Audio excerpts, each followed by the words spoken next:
Hi, everyone, and welcome. This is Jeff Shuck and Jennifer Mulholland. We're the co-owners of Plenty, and we're really glad that you joined us for this episode of Plenty for Everyone. I, as always, am in the middle of America here in gray Michigan City, and Jen is in our retreat center, Heart Space, which is in Park City. Jen, what's Park City like today? Oh, it's a beautiful, warm or sunny winter day. We desperately need snow, but I'm looking out our window at Heart Space, our retreat center, and at the top of the mountain and seeing the ski lifts go. And it's pretty bony, so bring on the snow, please. Jen always starts describing Park City by saying beautiful, and I feel like I always describe Michigan City by saying gray. So it is Michigan nice here City too. is beautiful too, just not. Not always. So, welcome back. Thanks for joining us. And you're probably listening to us in maybe the third week of January. If you listened to us last week, we opened this 2021 season of Plenty for Everyone with talking about a variety of things, trying to make sense of how 2021 has already started. And it was a meaningful conversation for us. So if you haven't listened to that episode, we hope you can have a chance to go back and listen. But during the episode, one of the things we talked about is the focus that Plenty has on conscious leadership and conscious strategy. And as we were talking about that word conscious, which can sound kind of snooty or kind of loose or kind of hard to get your head around, one of the things, and one of us made the comment, Jen, last week of, we should spend January just over a few episodes talking about what we mean by conscious, and particularly what we mean by conscious leadership and conscious strategy. So that's what we wanted to start with today, is maybe reviewing for everybody. We consider that there's four components of what we mean by conscious, and we wanted to start to unpack those a little bit today. Yeah, I love that. This has been such a core part of our mission, both personally and professionally for decades. And that idea of having the ability to help raise consciousness in people on the planet. And when we do that, we help humanity evolve. So there are four ways we look at defining consciousness. And there may be other ways that you find you make sense of it too. But when we talk about what conscious means, so what does it mean to be a conscious leader? And that is what Plenty helps. We help people and leaders make a difference in the world. The first is present. Conscious means being present, literally getting here now. It is a practice, and it's something that you hear the sages and the mystics and the guides and the teachers all talk about. Like, how do we practice really bringing our attention, our awareness, and our focus to what is here now, not in the past, not in the future. And for all of us, or for you, you might relate to this. I will speak for myself. It's really easy in a digital world, in the information age, where our attention gets hijacked. So constantly bringing ourselves back to here. Why would we need to do that? Well, when we are fully here in our presence and we offer our presence to any interaction, we see more, we sense more, we hear more. It's almost like we're able to drop into this space where we can interact beyond the form, we can interact beyond the content. And when we do that, we get insight, we get these whispers, we get these nudges of knowing. Our presence is literally our superpower. We can offer that as the greatest gift to anybody, to anything we come into contact with. And as leaders, we're being invited to really practice presence on Zoom calls, on phone calls, in person, with our children, with our spouses, with each other. And there's techniques to help get us here. But the most important thing, for the sake of defining conscious, is when we are fully present and we're fully in our presence and we fully offer our presence, we're able to raise our consciousness, our awareness of what is happening in the moment that helps to inform the next step. Yeah. So before we go any deeper on presence, I think we'll maybe just list out the other three components of consciousness, and then we'll come back. I think for today we wanted to come back to presence for a bit. So Jen just got into the second piece. When we're present, when we're kind of fully bringing our full selves to where we are, we're more aware. And we would say awareness is the second component of consciousness. And awareness is a little bit different than presence. When presence is, like I said, just bringing your full self to what you're doing, not letting yourself be multitasking, not letting your mind wander into other things. Once you can do that, you really notice things that you don't otherwise notice. And I would just summarize the idea of awareness as dropping the story, dropping your narrative that's informed by what has happened in the past, or your narrative about what might happen, which is about expectation or worry or fear, and actually just see, we call it seeing what is, right? And not putting judgment on that yet, not saying things are bad or good, but just being aware. So the more we are present, the more we can be aware. Yes. And the third is connected. So when we are present and aware, we feel more connected to ourselves and more connected to the whole, to other.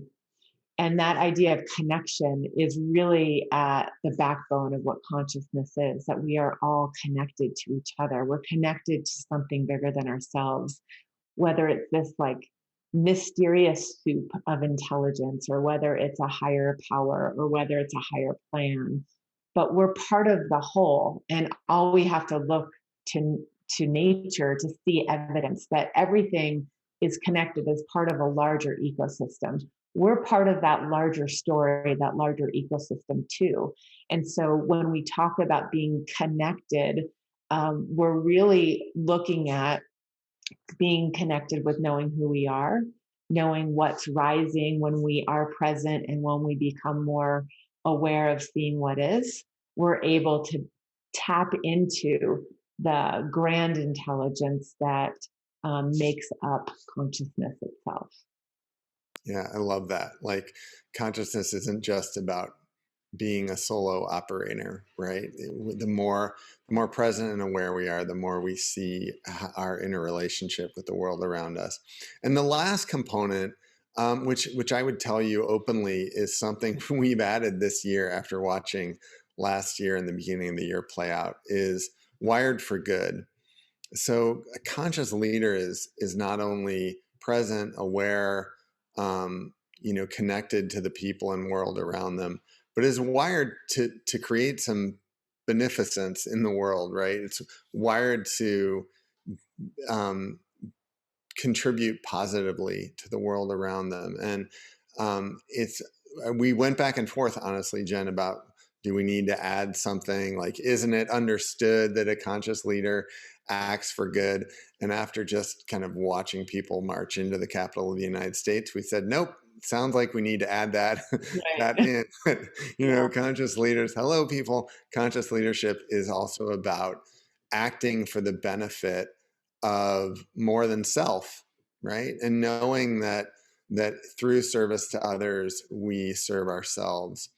So that goodness is a piece that feels pressing to add and speak to these days.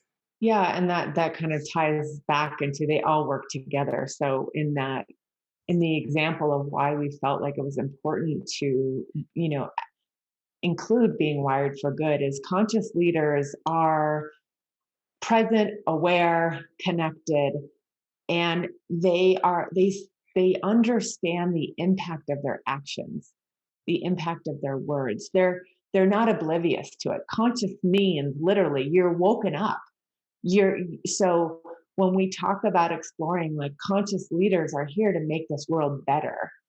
That means that in doing so, we're aware that our words impact, our actions impact, our thoughts and our beliefs have a direct effect on what we bring into form or what we see as reality.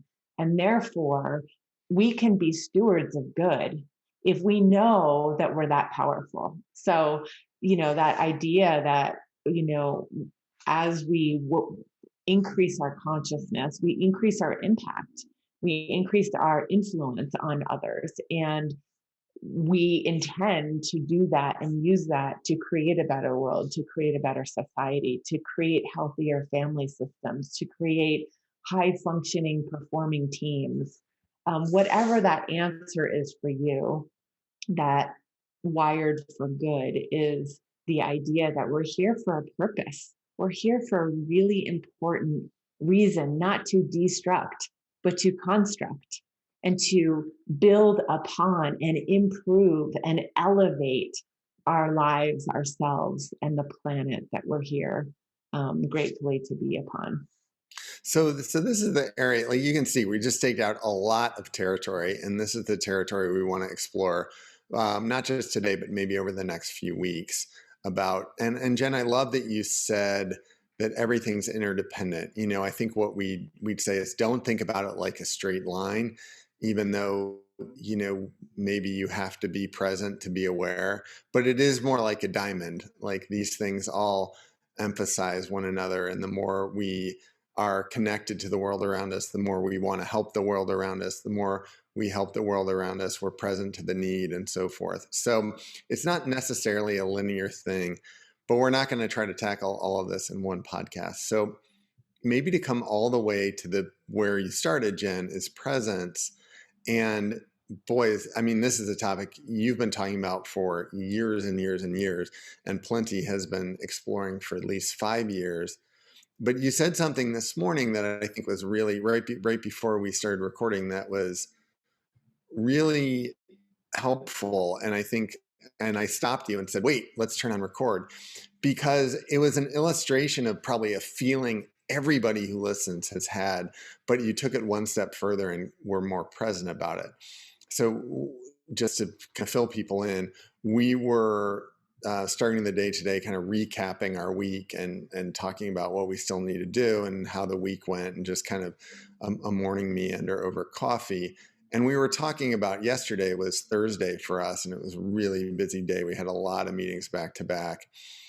And as days like that go, some felt really constructive and some felt less so. And we were talking about that.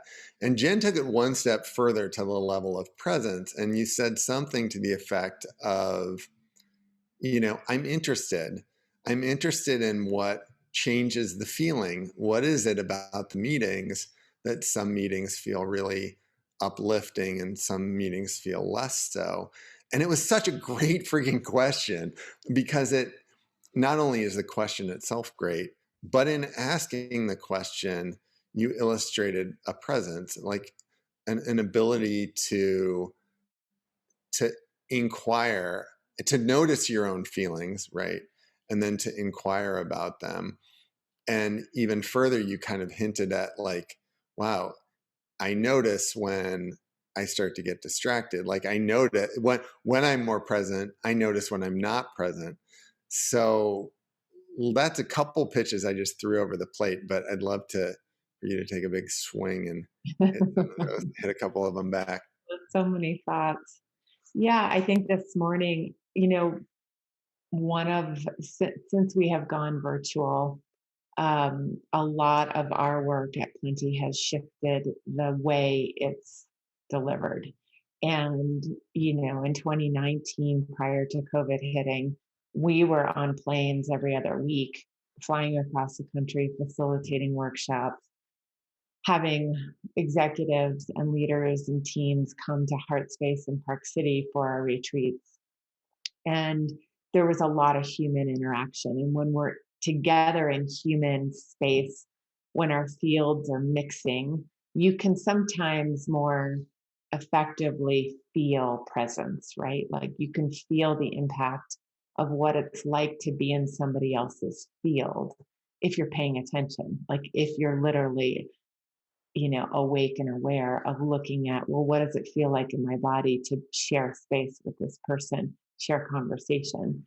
think it's a little bit interesting as we've shifted to so many Zoom calls where our days and our weeks are literally back to back to back client conversations as we're coaching, as we're helping with strategy, um, program development, et cetera, and leadership development. And so, this last week in particular, of being back, I just really have been aware of the cadence.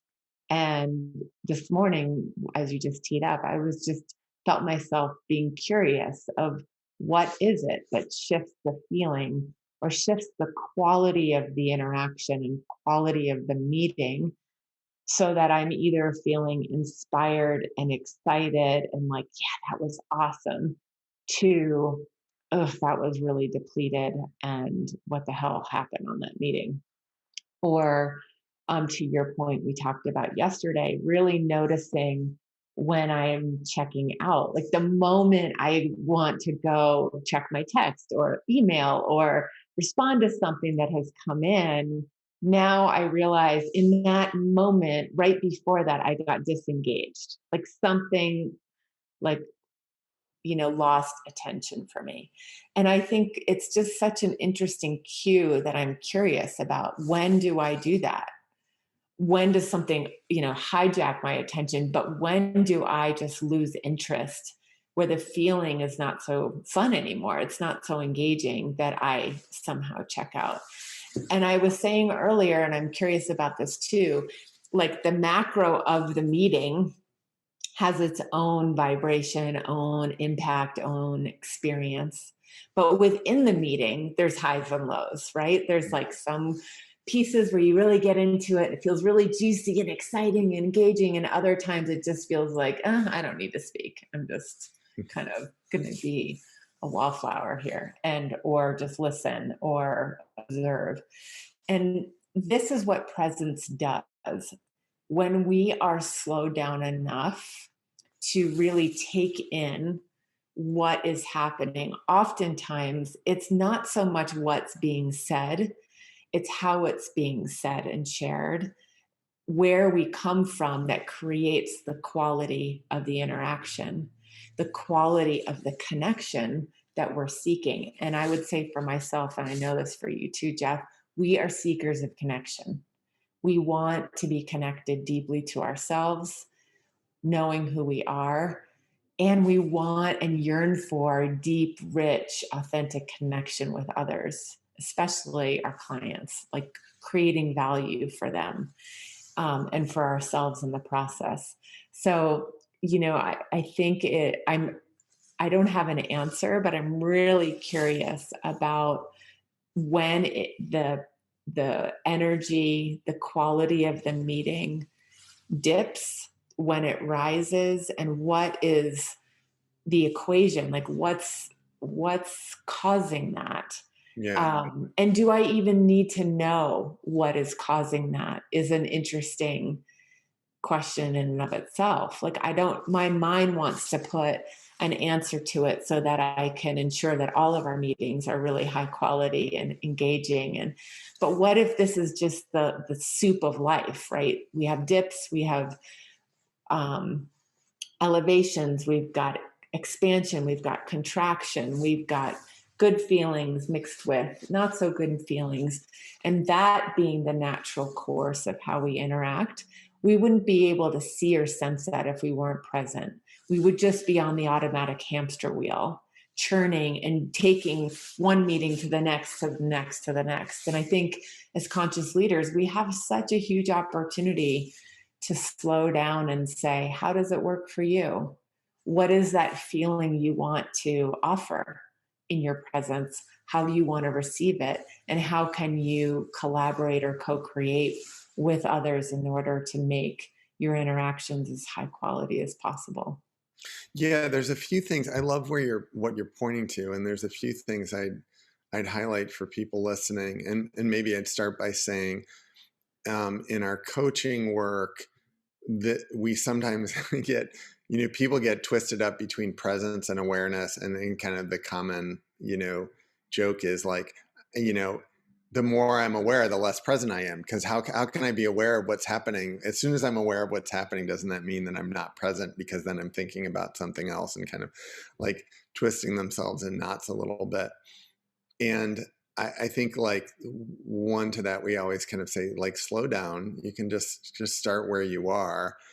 And I like, Jen, that you're pointing to the idea of your ability to be present or your lack of ability to be present is itself an indication of things. You know, it might be an indication of the quality of the environment. It might be an indication of the quality of your thoughts. You know, it might be an indication of the quality of your sleep the night before. Yeah. But like, that's a nice place to start if you can't start anywhere. If you're one of those people who's like, you know, it's great to be present, but I've got 3 kids and I've got 10 employees and like I'm running from thing to thing and I've got a bunch of clients and vendors. And well, just notice when you can be more tuned in and when you aren't, and just understand what that wave is that Jen's talking about, because that's the really nice inquiry. So that's one thought. The second thought, I'm gonna throw out 2 tools and then kick it back to you, Jen. One of the Anyone who's listened to the podcast for more than one episode knows that I just love Pema Chodron. I'm a total Pema Chodron, groupie, and so is Jen, and so is Plenty. And she's got a really nice tool that she uses when she tries to facilitate people through meditation. She says, picture your thoughts as bubbles. And when you notice there's a lot of bubbles, you kind of reach out with your mind and touch one and pop it. And when you pop it, you say present. And it's a reminder like, no, I don't want that thought. I'm just going to be present. And it's a really nice visual. Like, if nothing else, if you're totally distracted, you can just pop all these thought bubbles. But what happens is you start to say to yourself, present, present, present, present, present, is there's fewer thought bubbles, right? There's fewer bubbles the more we pop. And so again, the process of being present to our presence, not to get too meta on you, can really help. And the third tool that I think is very helpful in the meeting Zoom culture everyone finds themselves in is from our old friend Gary Zukov, who wrote Seed of the Soul and a bunch of others, wonderful spiritual partnership, a bunch of wonderful books.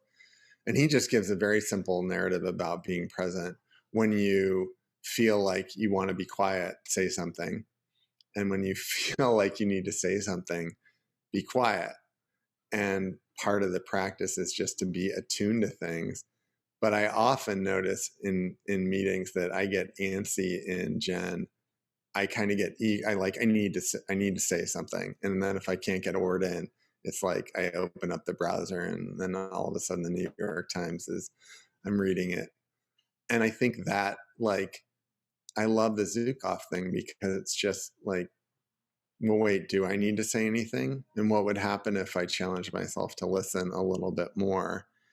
And I think like our narrative from yesterday was, when we can do that, we often find ourselves, I was observing both of us asking questions instead of making statements. Right. And at least one meeting at the end of the day yesterday, we had a lovely conversation that started with a client kind of came in running hot, late from another meeting. The 3 of them came in with a whole bunch of stuff on their plates. And we just asked a few questions about what would help you make sense of what you're dealing with. And all of a sudden the dialogue got a lot deeper.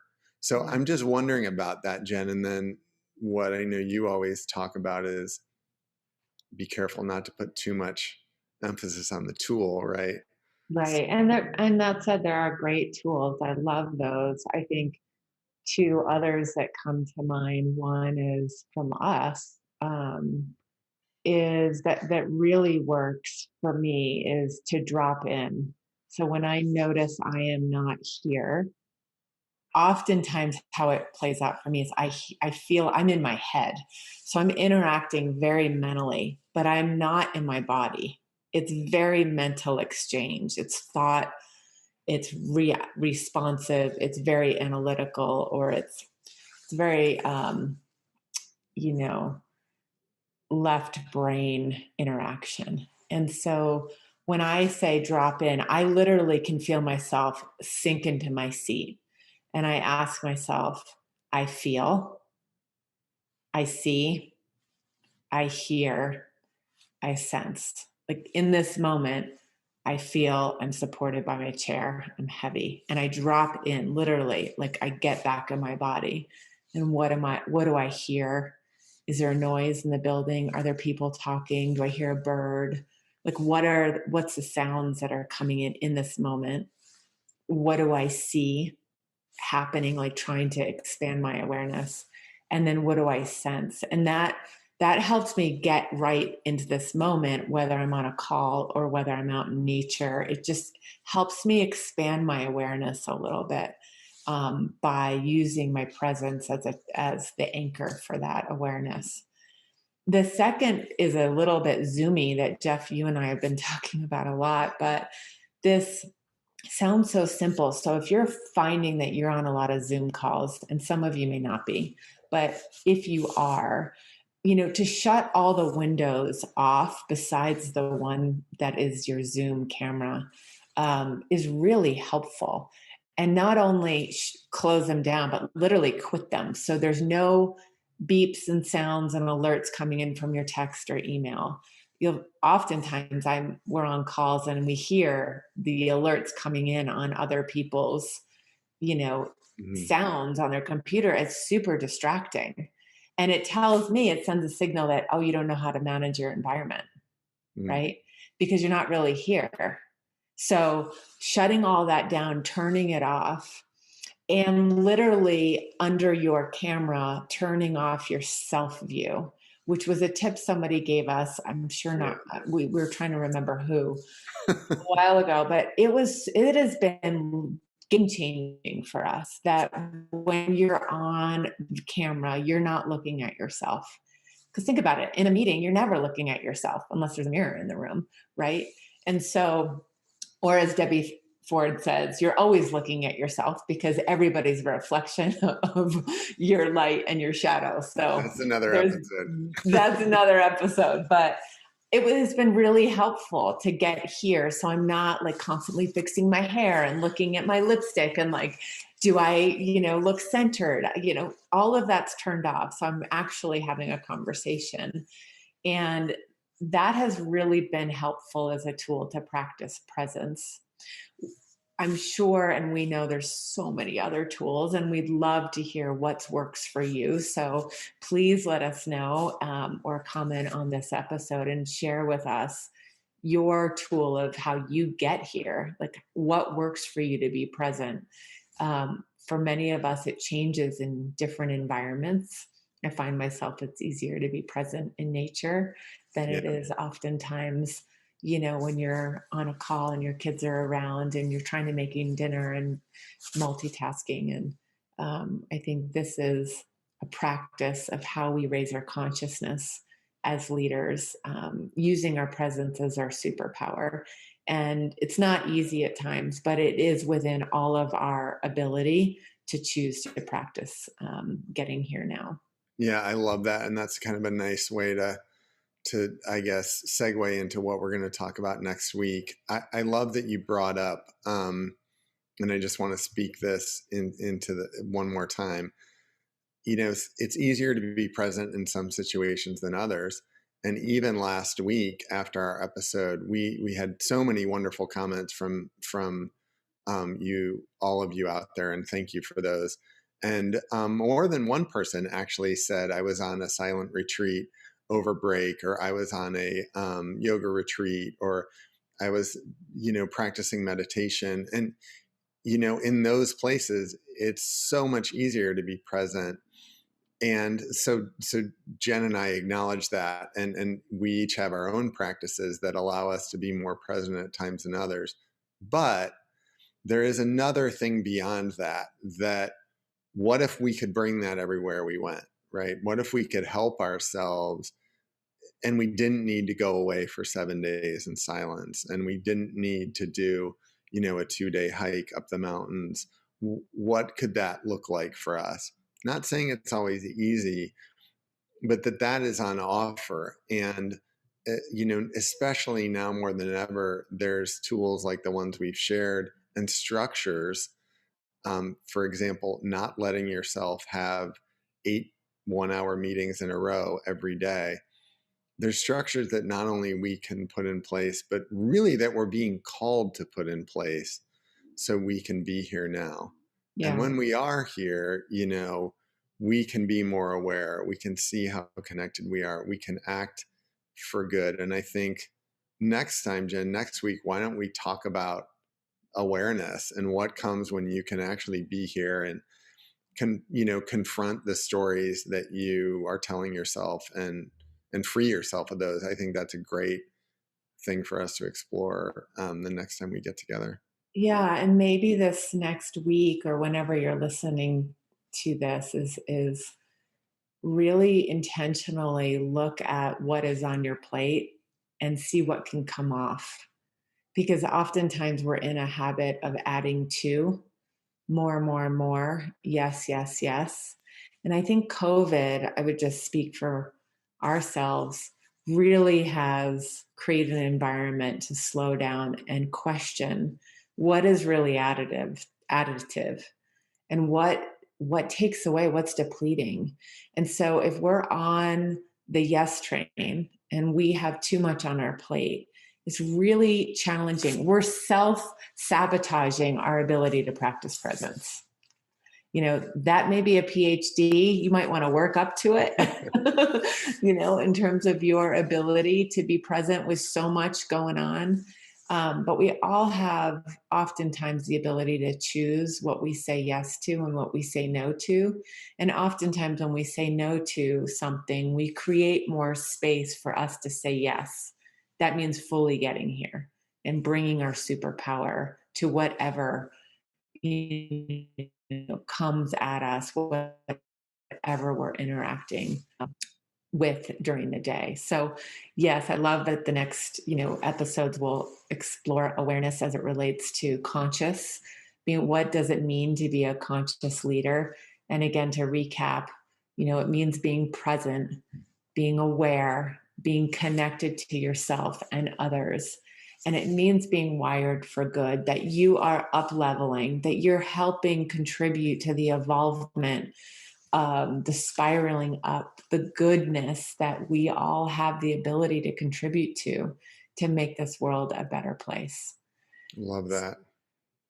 Can it So just yeah, go ahead. one more thing since you said spiraling up? So I think next week we'll tackle awareness and what that means. And here in the States, we're a couple days before Martin Luther King Jr. Day, which is a day that seems more timely than ever. Talk about a conscious leader whose dream seems, more elusive and yet more here and now than ever before. So wherever this finds you, let's one lovely piece of wisdom from Martin Luther King. He said that faith is taking the first step even when you can't see the staircase.